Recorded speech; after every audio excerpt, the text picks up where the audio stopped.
The VP slid the paper across the polished mahogany table and didn't even blink. Accept the 58% pay cut, or we'll find someone who will. His voice was flat, rehearsed, like he'd said it a dozen times already that week.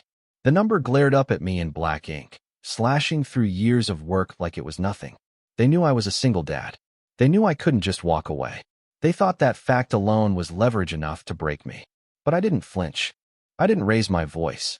I just said calmly, I need 24 hours. My name is Daniel Reed, 42 years old, Senior Project Director at Halverson Manufacturing. For 17 years, I'd kept their biggest contracts alive. I was the guy who could land a client no one else could reach, the one who stayed in the office until 2 a.m. because production deadlines don't wait. I wasn't flashy, I wasn't political, but my results were undeniable. Or so I thought. I left that meeting with the paper folded neatly in my jacket pocket. I didn't argue. I didn't slam the door. I nodded once and walked out. That's always been my way. Quiet. Measured. Never letting them see the calculation behind my eyes. Back at my apartment, my daughter Emily was doing homework at the kitchen table. 7th grade. Messy ponytail, math book open, pencil tapping against the page. She looked up, smiled, asked if I wanted coffee. She didn't know her father had just been cornered by men who thought they could cut him in half, and he'd still crawl back for more. I didn't tell her. Not yet. Instead, I went into my room, closed the door, and opened a notebook I hadn't touched in years. 3 words went on the first page: freeze. Track. Respond. It was a habit I'd learned from my father, an Army veteran who taught me that panic solves nothing. First, you freeze. Then, you track every angle. Finally, you respond with precision. That night, I didn't call friends. I didn't draft angry emails. I didn't pace the floor. I sat down at my desk, powered up my laptop, and opened a contact list I'd kept hidden, a list I'd never once used in all my years at Halverson. Competitors, rivals, CEOs and directors who had tried to lure me away before, the ones I politely declined because loyalty had meant something to me. One name stood out: Richard Cole, CEO of Stanton Industrial, Halverson's biggest rival. We'd crossed paths at trade expos, at corporate dinners, always with polite smiles across the table. He'd told me once, if you ever change your mind, call me. That night, I dialed his number. It rang once before he picked up. His voice was calm, expectant, almost like he'd been waiting for me. And that's when I realized something. My silence wasn't surrender. It was a weapon, and I was about to use it. Richard Cole answered on the first ring. His tone wasn't surprised. It was measured, deliberate, like a man who'd been waiting years for this exact call. He said my name slowly, then asked what had finally pushed me to reach out. I didn't give him the details. I didn't mention the 58% pay cut, or the way the VP slid the paper across the table like it was a death sentence. I only said, I may be open to a conversation. There was a pause. Then he said one word: good. He told me to come by Stanton Industrial Headquarters the next evening. No contracts, no promises, just a meeting. He didn't need to sell me. The door was already open. I ended the call and sat there in silence for a long time, staring at the phone. My heart wasn't racing. I wasn't angry. I was cold, clear. It was the same feeling I used to get before negotiating a massive client contract. The calm that came right before I made my move. The next morning, I went through the motions at Halverson. Logged in, checked my emails, sat in meetings while managers threw around buzzwords like cost synergy and resource alignment. They had no idea what was coming. None of them knew that by this time tomorrow, their biggest rival might be shaking my hand. I took notes in my notebook, not for them, but for me. I marked which accounts I had the deepest knowledge of, which clients had stayed with Halverson because of me, not because of the logo on the building, which systems I had built from the ground up, the ones no consultant could replicate. I wasn't stealing. I was remembering. All of it had come through my hands. And now, I was the one deciding where that knowledge would go next. By lunch, I'd already received 2 more messages from the VP's office. Polite reminders about the deadline. 24 hours. They thought the clock was their weapon. They didn't realize it was mine. Every hour that passed wasn't pressure on me. It was pressure on them. Because if I walked out, Halverson wouldn't just lose an employee. They'd lose their backbone. That night, after Emily went to bed, I put on a clean shirt and drove across the city to Stanton's headquarters. Their building stood taller, cleaner, brighter than Halverson's. When I stepped inside, The receptionist didn't ask for my name. She simply said, "Mr. Cole is expecting you," and pointed me toward the elevator. The doors closed around me, and in that quiet metal box, I understood something. Halverson had tried to cut me down, to make me small. But here, in the rival's tower, I was walking in as leverage, as opportunity, as the answer they'd been waiting for. And I wasn't planning to waste a single word. The elevator opened to the top floor, and Richard Cole was waiting in the hallway.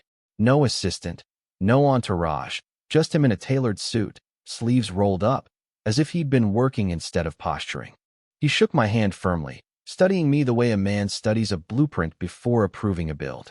We walked into his office, wide windows overlooking the city, the kind of view Halverson's executives like to flaunt. But there was nothing flashy about Richard's space. No oversized desk, no wall of meaningless awards. Just files, charts, and a whiteboard covered with notes. A man who valued results over appearance. He didn't waste time. He asked me one question. What did they do? I didn't hand him the paper. I didn't tell him about the 58% cut. I only said, they underestimated me. He nodded once, like that was all he needed. I sat in silence, letting him fill it. He leaned back in his chair, talking through Stanton's current challenges, contracts they were chasing, systems they wanted to modernize. He mentioned competitors, plural, but lingered on one name, Halverson. He called them bloated, arrogant, blind. Then he looked at me and said, "You've been on the inside for 17 years. You know where the cracks are." He was right. I did. And he knew I wasn't the type to exaggerate or beg. My silence was proof enough. For an hour, he outlined what Stanton was building. A leaner structure, smarter deals, precision instead of volume. Every word was a mirror of how I'd worked my entire career, but never had the authority to shape. At Halverson, I was a tool. Here, I could be the architect. When he finished, he asked what I wanted. I didn't give him numbers. I didn't ask for titles. I simply said, authority to act, resources to execute, protection from politics. The same 3 conditions I'd written in my notebook years ago. Richard didn't argue. He smiled faintly, like he had already prepared for that answer. Then he said, "I can give you all 3. But when you walk out of Halverson, you need to burn the bridge behind you. No second chances. No return." I didn't reply. I didn't need to. Silence was enough. As I left Stanton's headquarters that night, I felt the difference in the air. I wasn't the man being threatened with a pay cut anymore. I wasn't the single dad they thought they could corner. I was the man holding the weight of 17 years of knowledge, and now I had someone ready to let me use it. Back at home, I opened the notebook and wrote one line under the date. Tomorrow, the clock runs out, but not on me. The next morning, the VP's assistant left 3 voicemails before I even made it to the office. Each one a reminder of my deadline. Each one more impatient than the last. They thought the clock was ticking on me. What they didn't know was that I'd already stopped at the moment I walked into Stanton's building. I arrived at Halverson's headquarters right on time. Not early, not late. Calm. I walked past the glass walls of the executive floor, their meetings buzzing with false urgency, and made my way to the VP's office. He was waiting, tie loosened, tapping a pen against the contract he had shoved at me the day before. He started with small talk, the fake kind. Then he leaned back and said, "Well, Daniel, you've had your 24 hours. Are we ready to move forward?" His smile was tight, but his eyes were calculating. He thought I'd come in humbled, beaten down by the weight of responsibility, desperate to cling to whatever scraps they offered. I didn't answer right away. I placed the folded contract on his desk, perfectly aligned with the edge, and let silence stretch between us. He shifted in his chair. The pen stopped tapping. Silence unsettles men like him because it forces them to face the emptiness in their own words. Finally, I said, "I won't be signing." My voice was steady, controlled, not raised an inch. For a moment, he didn't process it. Then his jaw tightened. He reminded me of my position, of the economy, of the fact that I was a single parent with bills to pay. Every word was meant to corner me, to box me in. But the more he spoke, the calmer I became, because I already knew I had an exit, a better one. When he finished, I slid the contract back across the desk. I didn't argue with him. I didn't plead my value. I didn't list the accounts I managed, the systems I had built, the clients who trusted me more than they trusted his entire department. I gave him nothing, just silence.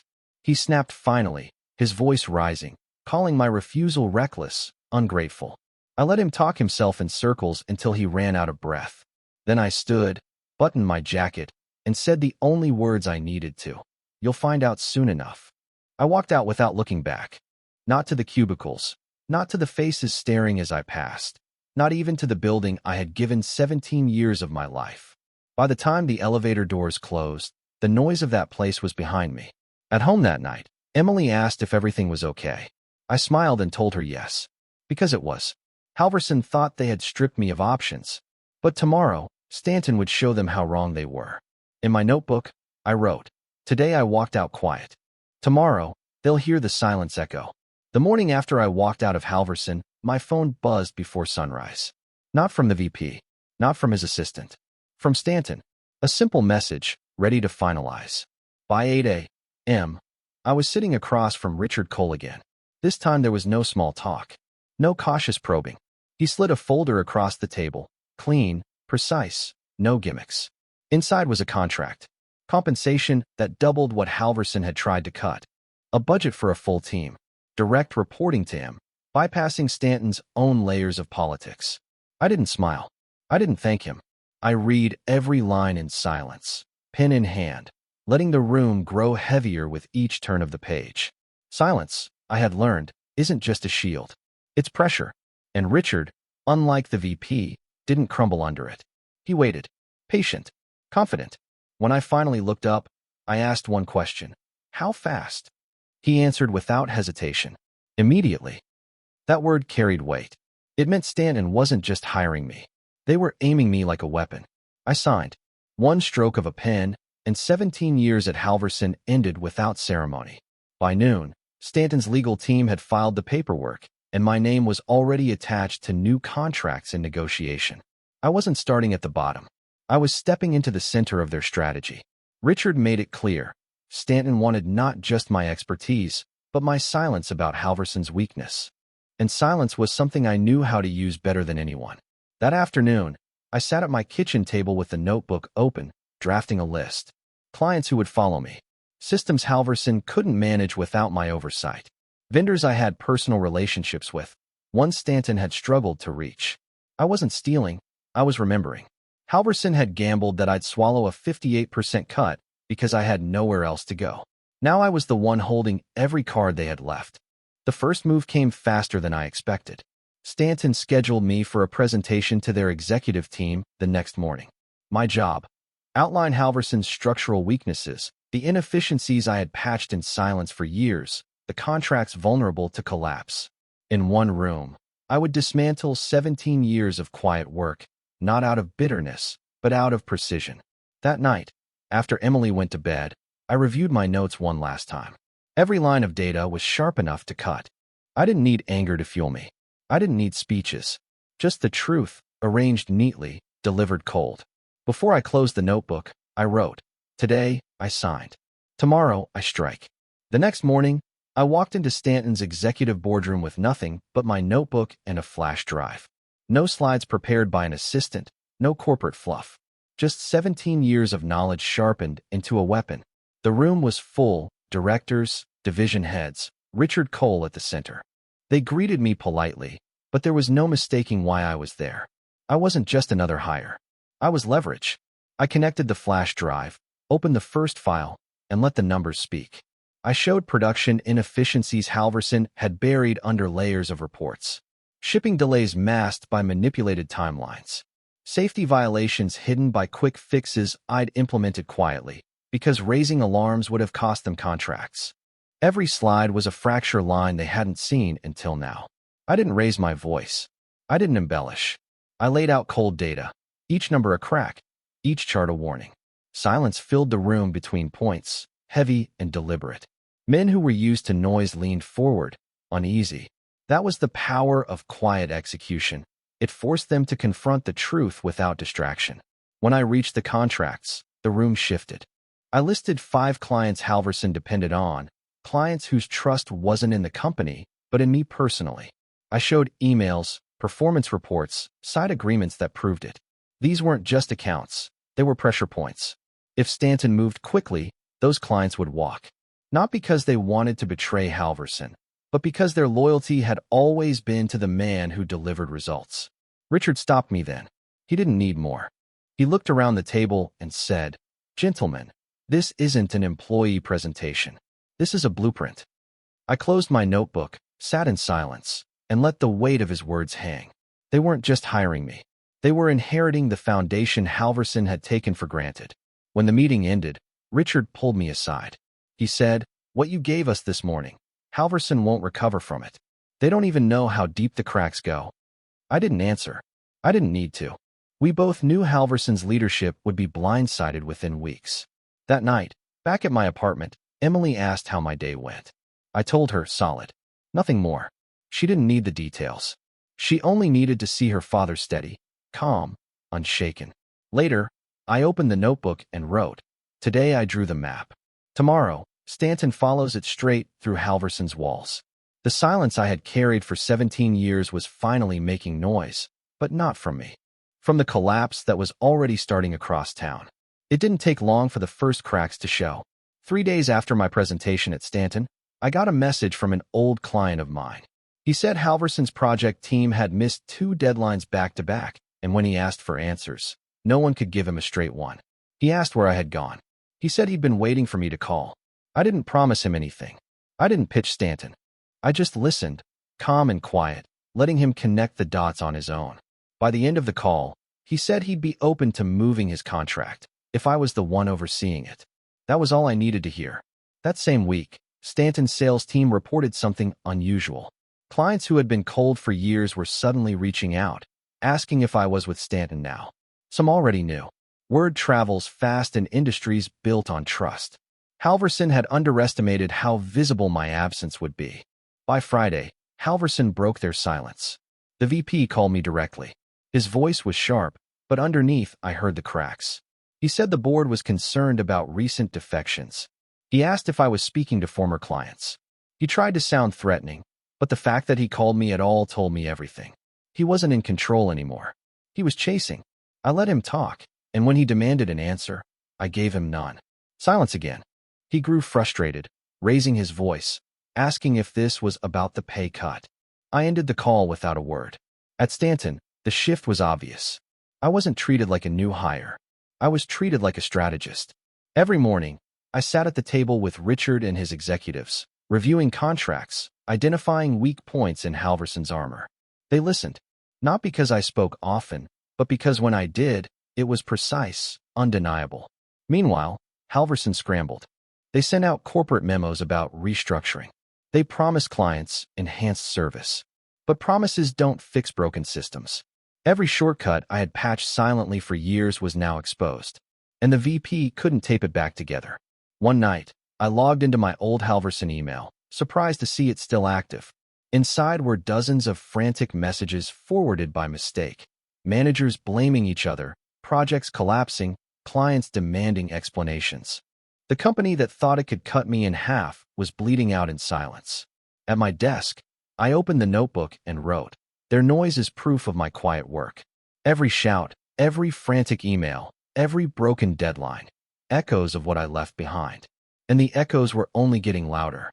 2 weeks after I walked out of Halverson, their silence finally broke into the public. A trade journal ran a short article, "Halverson struggles amid client departures." It was only a paragraph, buried between other industry updates, but it was enough. In this business, whispers carry further than headlines. That same afternoon, Stanton's phones lit up. Clients I'd worked with for years, contracts worth millions, called to confirm the rumors. Each one asked the same question. "Are you really with Stanton now?" I didn't pitch. I didn't beg. I gave them the simplest answer. Yes. That was all they needed.